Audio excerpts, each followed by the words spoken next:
ফেসবুকে এটাও দেখলাম মার্ক জাকারবার্গ শিবিরের লোক। তো আমি সব ব্যাপারে সত্য উদ্ঘাটনের অপেক্ষায় আছি। আজকে স্বাধীনতার 50 বছর পরে কাউকে শিবির, স্বাধীনতা বিরোধী, রাজাকার এসব দিয়ে তাদের যে মূল দাবি, অধিকারের দাবি, সেখান থেকে দৃষ্টি সরানোর আসলে সুযোগ নেই। একজন বিচারক, আমাদের হাইকোর্ট বিভাগের সম্মানিত বিচারপতি, তিনি অসুস্থ হওয়ায় আজকে বেঞ্চটা বসতে পারেনি, সেই কারণে আজকে রায় হয়নি বা শুনানিও হয়নি। একজন বিচারক অসুস্থ, এটাই আমাদেরকে আদালতের তরফ থেকে জানানো হয়েছে, এর বাইরে আসলে আমরা কিছু জানি না। ফেসবুকে এটাও দেখলাম মার্ক জাকারবার্গ শিবিরের লোক।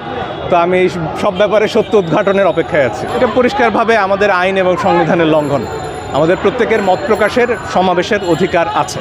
আদালত কি বলে সেটা শোনার জন্যই তো আমরা আদালতে গেছি। আমরা অপেক্ষা করছি আদালত কি বলে সেটা জানার জন্য। এখন পর্যন্ত তো আমরা আদালতের কাছ থেকে কোনো জবাব পাইনি, রায়ের অপেক্ষায় আছি। যখন নিরীহ শিক্ষার্থীরা যারা আন্দোলন করতে নেমেছেন শান্তিপূর্ণভাবে, তাদের উপর যখন গুলি চলে, তখন এর ভিন্ন